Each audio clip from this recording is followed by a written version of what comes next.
皆様こんにちは。私はできる日本語プロジェクトリーダーの島田和子です。どうぞよろしくお願いいたします。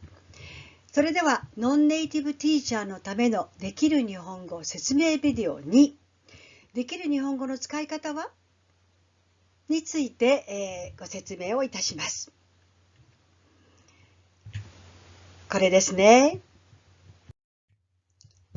2つの、パートからできています。まずはパーツの説明です。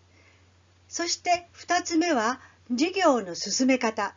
そして、このパーツには授業の動画も入っています。はい、楽しみにしていてください。はい、まず1、パーツの説明です。まず話してみようがあります。そして聞いてみよう。それからチャレンジ。行ってみよう別冊。行ってみよう本冊。そしてやってみよう。これが、例えばスモールトピックの中で1チャレンジ行ってみよう別冊本冊やってみよう2というふうに、続いていくんですね。そして同じようにスモールトピック2、スモールトピック3と続きます。それが終わったらできるびっくりマークと和読文章があります。これは科によってまたクラスによってどちらを先にしても構いません。はい。そして最後のページの一つ前ですね。言葉というところがあります。その課で出てくる言葉が出てきます。新しい言葉ですね。そして本の最後、巻末にポイント一覧と、表が出てきます。これも忘れないでください。では次に話してみようから見ていきたいと思います。ここでは6課を例にして考えていきたいと思います。はい、この最初のページです。これが話してみよう。スライド、すみません、イラストが3枚と写真が1枚です。これはどういう働きをするか。これまでに習った日本語、あるいは知っている日本語を使って学習者が話すというところですね。それからもう一つは、この課の内容をイメージ化するというのが役割です。次は聞いてみようです。聞いてみようはこの話してみようの下にありますね。はい、ここでどんな役割かというと、この課で学習することが実際の場面でどのように使われているかということをまず聞いてみます。一つの例として聞くんですね。はい。習っていないことがたくさん出てきます。でも知っている言葉を元にして想像しながら聞いてみるんです。ですから分からなくていいんです。でも、こういうことかなって想像するんですね。ですから、この課の勉強が終わってからもう一度聞くと、あるんです。こういうところが。もう一度聞こうがあるんですね。見てください。最初の B01 というのと B01 同じですね。同じものを聞くんです。そうすると、もう分かったというふうに学習者の、やる気、分かるようになった自分ということを感じることを大切にしているんですね。はい、そんな風になっています。さあ次はチャレンジです。こんな風になっていますが、ここは状況イラストと言います。そしてこれはコマイラストと呼びます。ちょっとまず名前を覚えておいてください。では状況イラストから見てみます。はい、これが状況イラストですね。状況イラストを見てどんな場面か学習者に考えて言ってもらいます。そしてその会話が行われている場面に学習者を引き入れる。こういう場面での会話なんだっていうふうに思ってもらう。それが目的です。はい。これ状況イラストですね。はい、今小さくしていました。そしてここで話すことがちょっとここでコマイラスト出しましたね。どんな風にするのか。コマイラストを見て、こんな時どう言ったらいいんだろうと考えて話してもらいます。はい。そしてその後 CD を聴きます。そうすると、こう言えばよかったのかと学習者が知ることができます。気づくことができるんですね。それから、先生がホワイトボードに書いてポイントを示していくという形になります。はい、では行ってみよう別冊です。6課はこのようになっていますね。ませんか、ましょうのところです。ここの別冊というところは学習項目をしっかり磨くところなんですね。それも大切にしてくださいね。で、文レベルの練習です。単純練習ですね。ここはませんかましょうという誘いですので A、B となっていますが、一つの文で、入れ替えということもたくさんあります。そしてなぜ別冊になっているかについてお話をします。もしこれだけで足りなかったら少し足してください。十分な場合が多いとは思うんですけれども、逆に学習者によってはそこまで練習がいらないという場合もありますよね。そういう時には、少し減らしたりしていけばいいんです。ただし、この別冊の中に新しい言葉が出てくるものもありますので注意してください。はい。次は本冊です。さっきは、学習項目を磨いたんですね。今度は学習項目を実際の場面での会話の形で練習するんですね。ちょっと1のところを大きくしてみましょうか。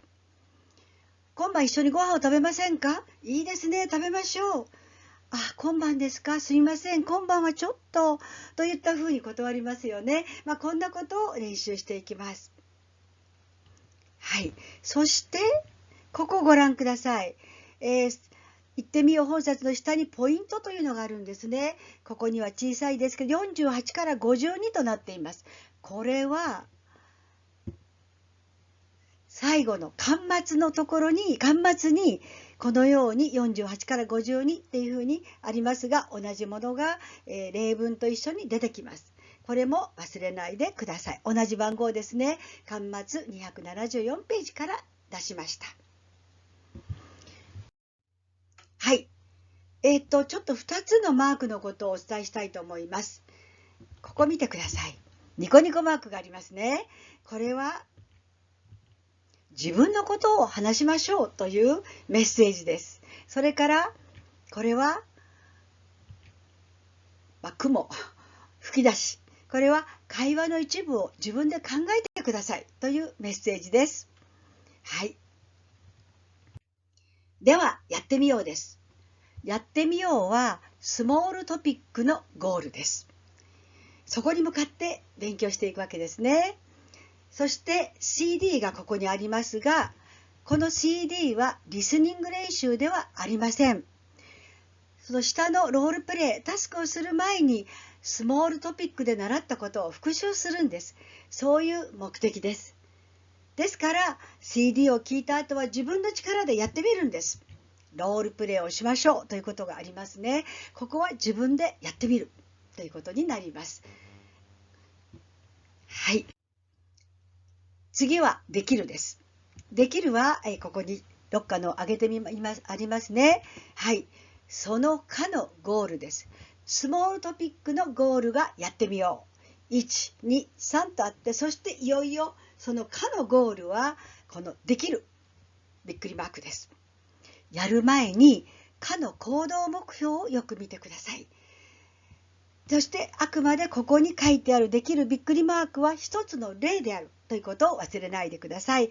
クラスに合わせて今だったらこのクラスだったらどんなできるをしたらいいかなっていうふうに考えてみてください。はい。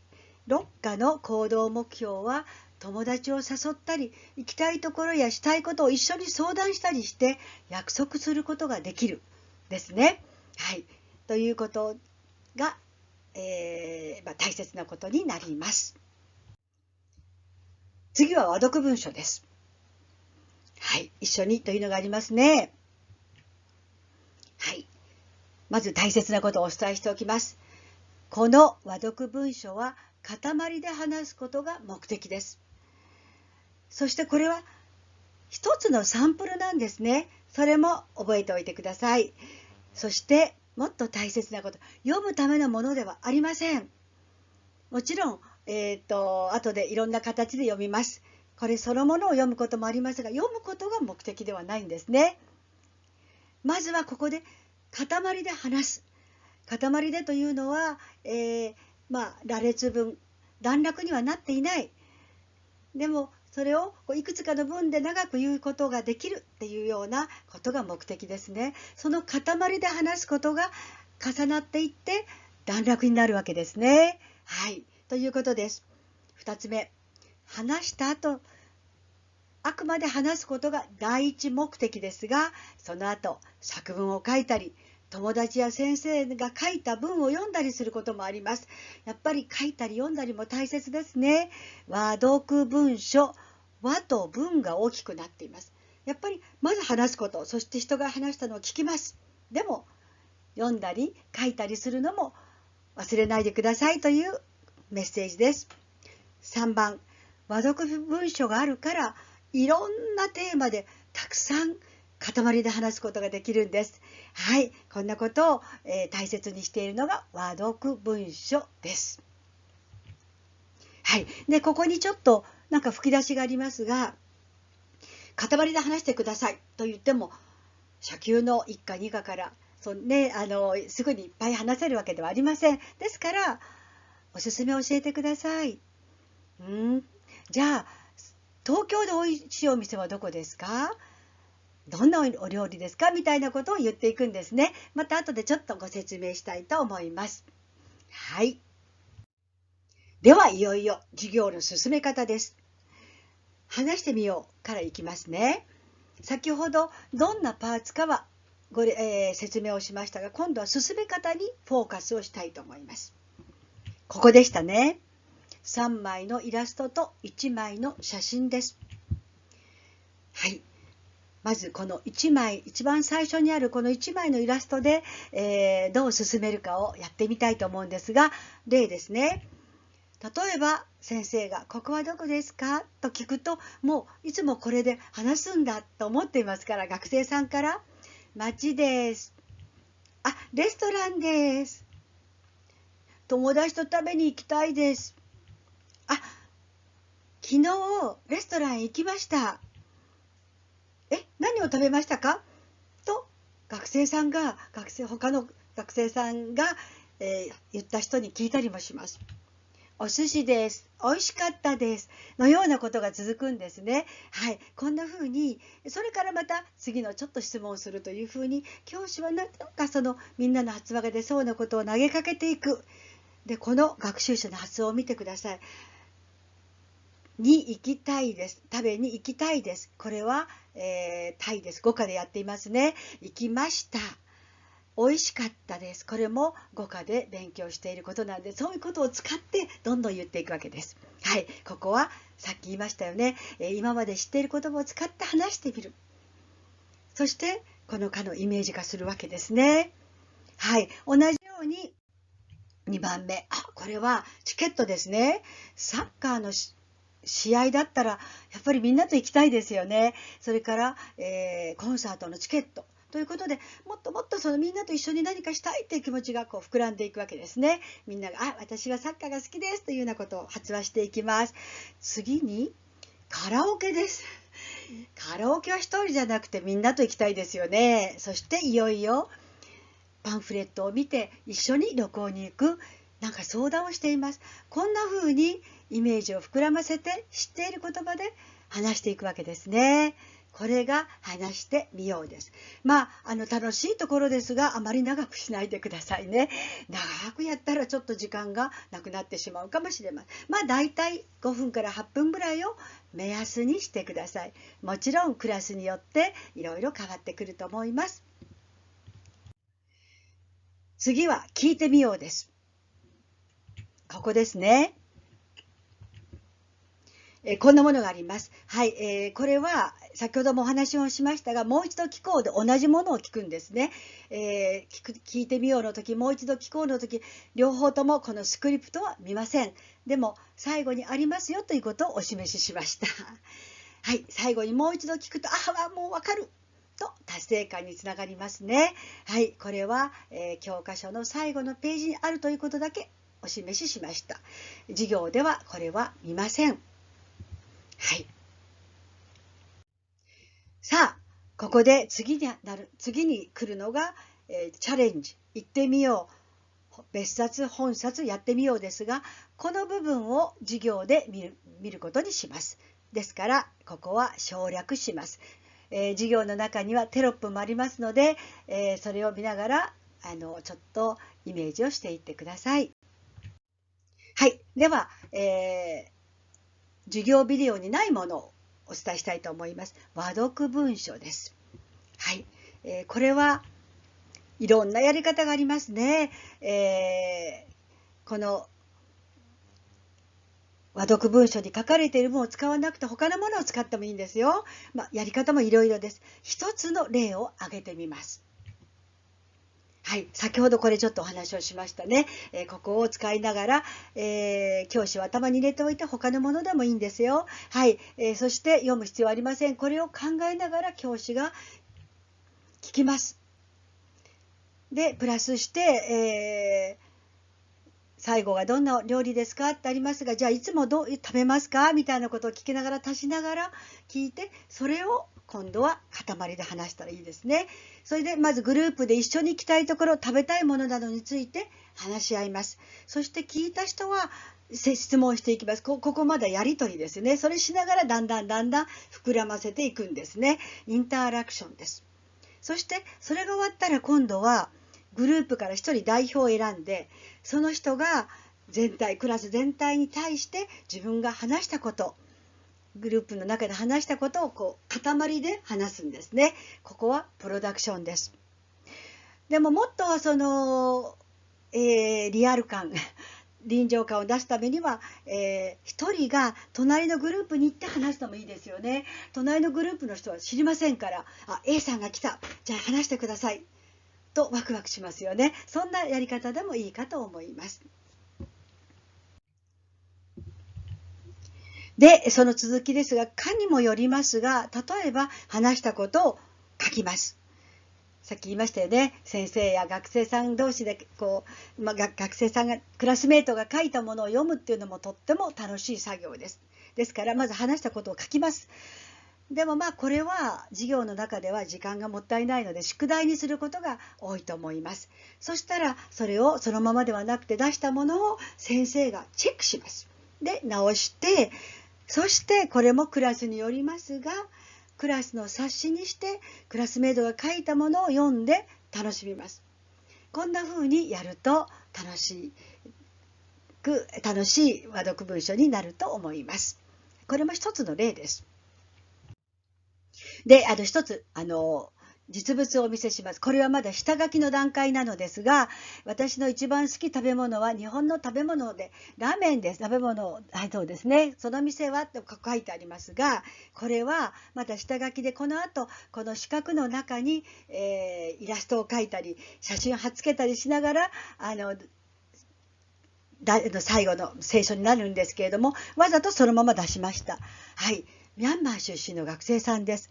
アルバイトをしているんですが、そのお店のラーメンが大好きなんですね。だからクラスメートにも食べてほしいという気持ちで書いています。習った文系を使って一生懸命皆さんに誘っていますね。最後は書いています。お茶の水駅からそのお店まで歩いて8分ぐらいです。本当に美味しいです。皆さん一緒に食べに行きませんかということで、知っているまだ少ない日本語ですが、それを使って誘っているわけです。はい、これが6課の和読文書でしたね。これも先ほど言ったようにいろいろ話した後でこれを書いています。さあ、初級8課、大切な人をちょっと見ておきましょう。やっぱり自分のこと、自分の考えなんかを和読文書で話すのはすごく楽しいですよね。そしてそれを書くというのもとてもいいと思います。で、8課はこうなってるんですね。この人は私の友達です。名前は山口春子さんです。山口さんはできる日本語の登場人物です。でも山口さんのことをいろいろ聞くよりも、話してもらうより先生のことを聞きたいですよね。先生が話したことを先生の話を聞きたい。そして書いたものを読みたいということで、これはあるクラスの先生が、ペットのマックのことを書いています。こんな風にするのもいいと思います。では次はできるです。初級2課、買い物食事で例を挙げたいと思います。2課でもこんなことができるんです。できるは一つの例です。さっきも言いました。その課の行動目標を考えながら、どんなできるにするかを考えてください。それがとても大切です。ここにはスーパー行って買い物しましょう。いけませんよね。そうだったらいいんです。教室でできる。これをやってください。またそれ以外のことでも結構です。この行動目標、お店の人や友達と簡単なやり取りをして、買い物をしたり、料理の注文をしたりすることができる。ここにフォーカスすればいいんですね。教科書にはフリーマーケットをしましょうということで書きました。ここですね。で、ここではぜひ皆さん、まだ2課ですけど、学習者の人はいろんなものを持っています。考えがあります。ですから、お店の名前、値段も学習者自身、学習者同士で決めるようにしてください。本当に楽しいフリーマーケットをやっています。自分たちで、これはベトナム産だからいくらだ、日本で作ったからこうだっていうようなことをいろいろ考えながら、持っている日本語で話しながら決めているようです。はい、一つ海外の例を挙げたいと思います。たくさん事例があるんですが、今ちょっと一つだけ挙げますね。シンガポールのコミュニティセンターでの授業風景です。この2課ですね。上の写真は、これはビデオからスクリーンショットを撮ったものですね。はい、今なんかお買い物をしています。下は、これを載せていいですかって許可をいただいたら、この写真も送ってきてくださいました。なんかチラシがいっぱいありますね。はい、これは現場の声、できる日本語広場っていうサイトの中の現場の声の中に出ています。できる日本語が効果的な理由、シンガポールの現場から越川真紀子さんの事例でした。ここには、今このお示しした上の写真の動画も載っていますので、よかったらご覧ください。他にもベトナム、ミャンマー、それから台湾、いろんなところから2課のフリーマーケットの、写真とか、報告メールをいただいています。本当にできるびっくりマークは学習者がワクワクするっていう風な形でやっていただけたらいいと思います。はい、これが URL ですね。では、ビデオを見る前にちょっと最後にアドバイスをしたいと思います。授業準備で参考になるものですね。もちろん、あれですね、スクリプトを見たりしますよね。CD を聞くのが一番いいんですけれども、時間がなかったらせめてスクリプトを見てくださいね。それとかどういう文系で、あるいはいろんなものを見ると思いますが、それ以外にもポイント一覧、さっきちょっとお見せしましたね、6課のもの、あれも見ておくといいと思いますし、私の文法ノート、これも忘れないでください。この私の文法ノートはポイントチェック、それから次に双葉、それから水やり、お花っていうふうに私たちは呼んでるんですが、ホップ、ステップ、ジャンプとありますが、特にこの双葉、これは短文系です。一つずつの学習項目の、練習になっていますので、ここでこういうことをやるんだっていうことが明確にはっきりしますので、これを参考にしてくださいね。それから私の言葉ノート、シラバス一覧、これも後ろにあります。本の後ろにあります。それからサイト、できる日本語広場、この中に課ごとの道しるべというのがあります。初級の15課まで全部載っていますので、これが本当に、授業をやるときのヒントになると思いますので、ぜひご覧ください。どなたでも自由にダウンロードできますので、はい、活用してみてください。ということで、いよいよ授業のビデオを見ます。はい、予告しましたが、13課私のおすすめ ST1 経験からということで、チャレンジからやってみようを見ていただこうと思います。授業をやってくださっているのは森節子さんです。はい、では見てください。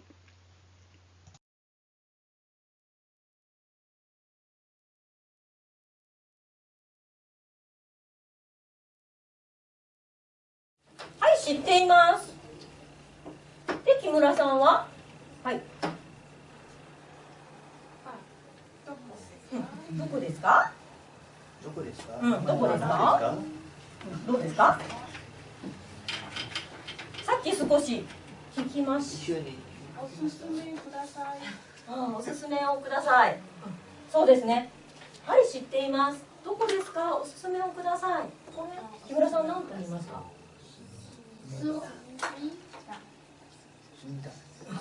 隅田。パクさんは隅田を知っていますか？はい、知っています。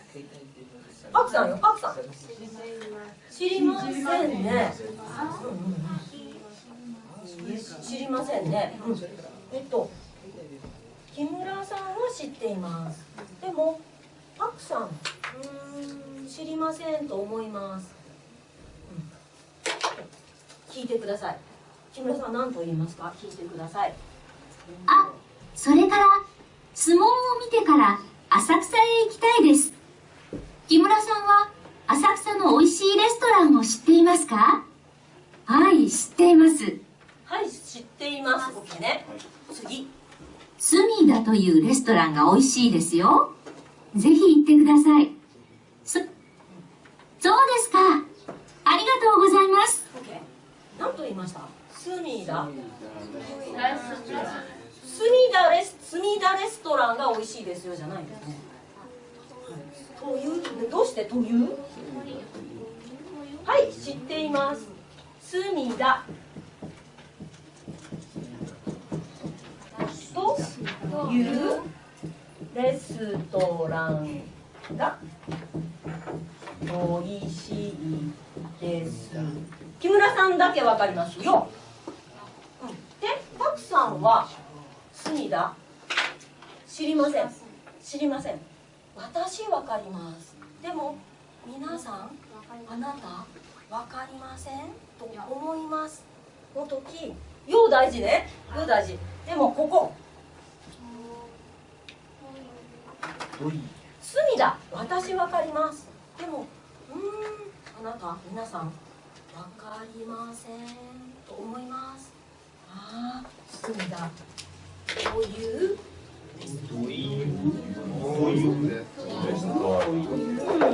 皆さんこのお菓子を知っていますか？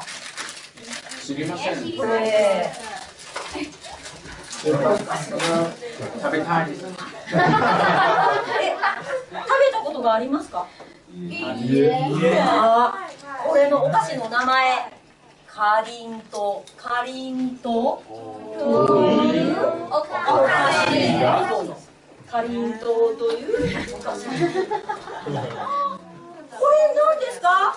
日本にありません。ちょっと見ました。でもわかりません。これ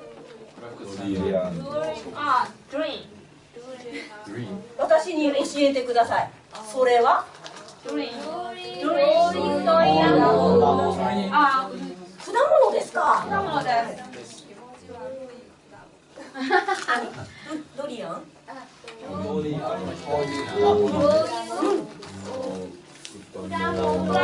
果物です。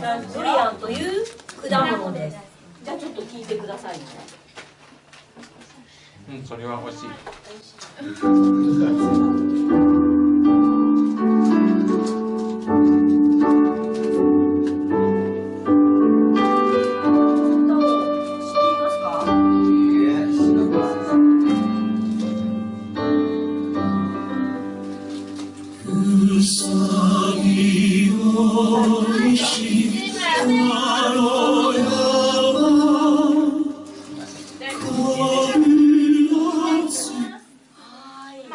スーさん知って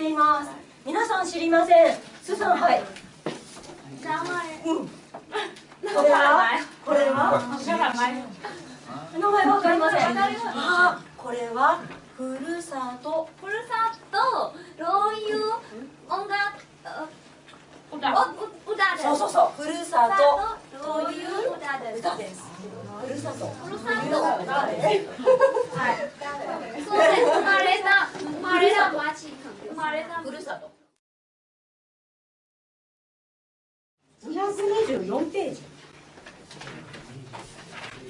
見てください。家族と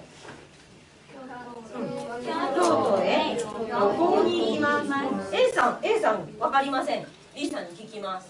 B さんはわかりますから答えますね。はい、A さんは家族と、はい、家族と京都へ旅行に行きます。B さんは美味しいレストランを知っていますか？北山というレストランがいいですよ。そうですか。ありがとうございます。どこがいいですか？質問ありません。でもどこがいいですか？お気持ちありますから答えます。どこがいいですか？言いません。でも北山というレストランがいいですよ。そして北山というレストランの話をします。北山というレストランがいいですよ。北山というレストランはサービスがいいですよ。そして安いです。最初はが、それからはで説明します。じゃあ例は大丈夫ですね。皆さんでじゃあ B、1番225ページ1番、サービスがいいホテル。ロイヤルホテル。これちょっと見てください。サービスがいいホテルどうですか？家族と京都へ旅行に行きます。Bさんはサービスがいいホテルを知っていませんか？ロイヤルというホテルがいいですよ。そうですか。ありがとうございます。で、もっと言います。ロイヤルというホテルはサービスが良くて料理が美味しいですよ。もっとたくさん話します。ロイヤルというホテルがサービスがいいホテルはホテルを知っていますか？ A、ロイヤルというホテルがいいですよ。そうですか。ありがとうございます。もっと私知っていますから。ロイヤルというホテルは料理も美味しいですよ。説明します。はい。じゃあ次。はい。3番。京都の。家族と京都へ旅行に行きますから聞きますね。はい。京都へ旅行に行きます。B さんは京都の有名なお土産を知っていますか？八つ橋というお菓子がいいですよ。そうですか。ありがとうございます。これは八つ橋というお菓子です。これは清水寺というお寺です。紅葉がとても綺麗です。今とても綺麗です。今とても綺麗です。じゃあ隣の人といいですか？家族と京都じゃなくていいです。京都じゃなくていいです。皆さんの国でいいです。家族と台湾へ旅行に行きます。何々さんは美味しいレストランを知っていますか？はい、私わかります。あなたわかりません。というレストランがいいですよ。はい、じゃあ、美味しいレストラン、サービスがいいホテル、京都ですね。北京の有名なお土産、いいミャンマーの美味しいお酒、紅葉が綺麗なところ、海が綺麗なところ、景色が綺麗なところ、何でもいいです。はい。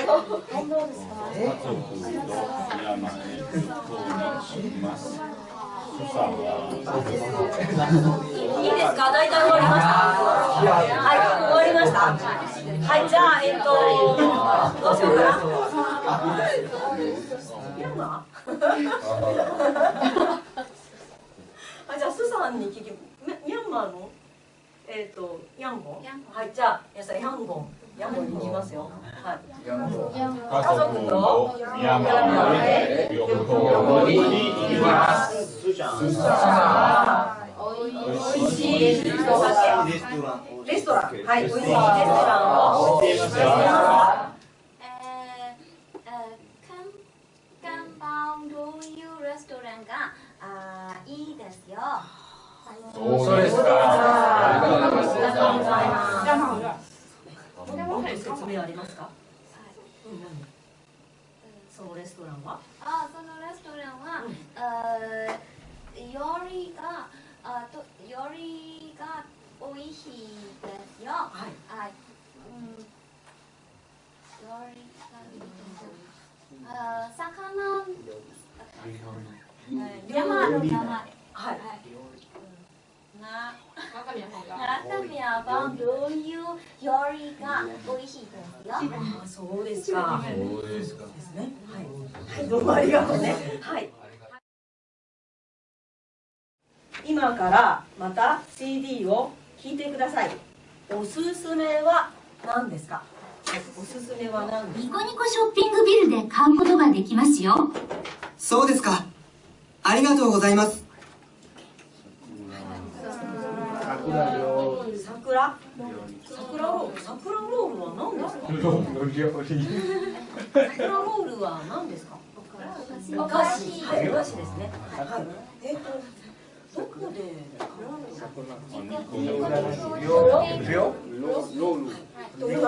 今、パクさんとマルコさんですね。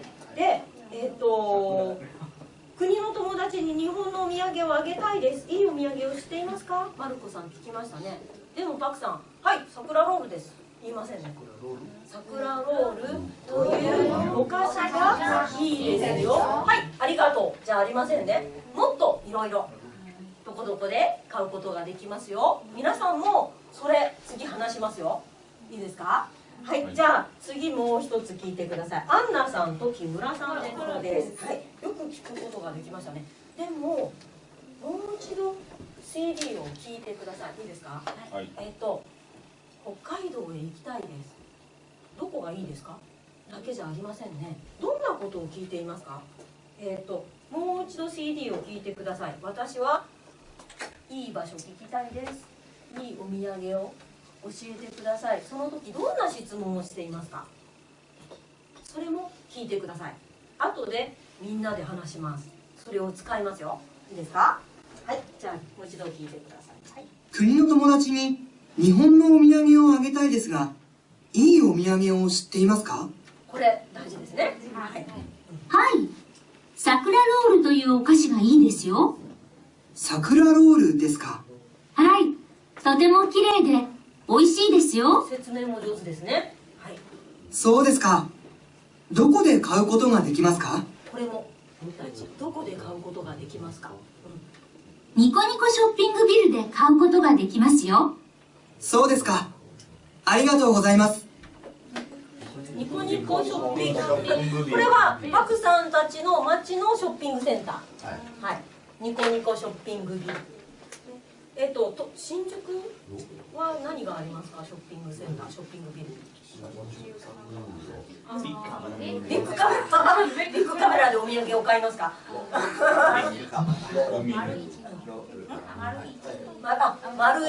丸いルミネ、ルミネ丸い、いろいろありますね。はい、からじゃあ4人また同じグループになりましょう。いいですか？はい。そして皆さん、さっきは家族と一緒に、ネパールに行きます言いましたね。でも家族と一緒だけじゃありません。225ページを見てください。225ページ。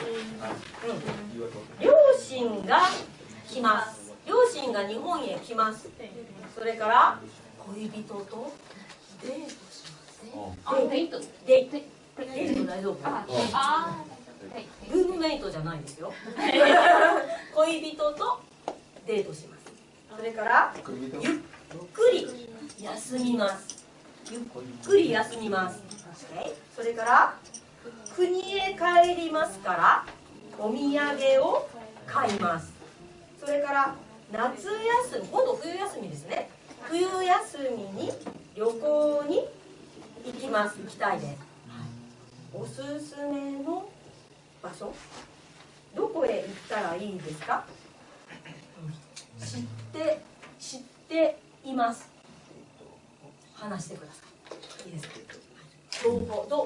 質問も大事。答えますも大事です。じゃあ、ここグループ3分ぐらい話しましょう。3分短い。でも3分ですって言います。まだです。2分。はい、はい、じゃあスタート。はい。ですから。OK、今3分大丈夫？ OK。ください。変えてください。OK、はい。じゃあ、いいですか？今蘇さんが嘘大丈夫です。今練習ですから嘘大丈夫です。嘘もちょっと大丈夫です。はい、はい。じゃあ、ここのグループいいですか？お願いします。はい。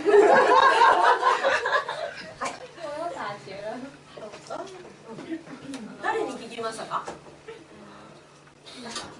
ユンさんがカンさんに聞きました。はい。夏休みに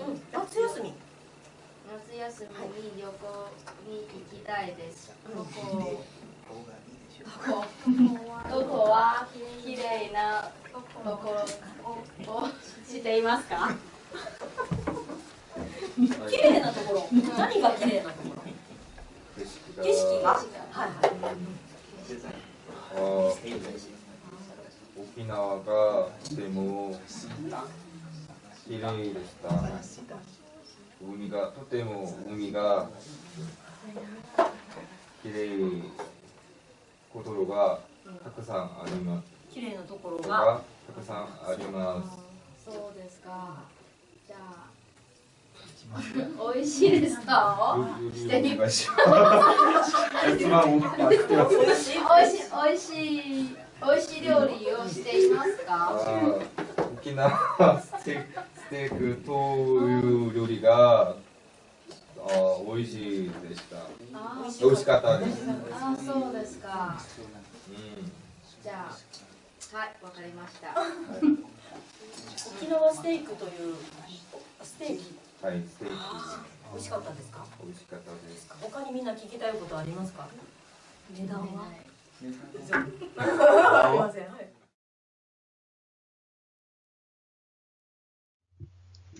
ではこれで、説明ビデオにできる日本語の使い方はを終わります。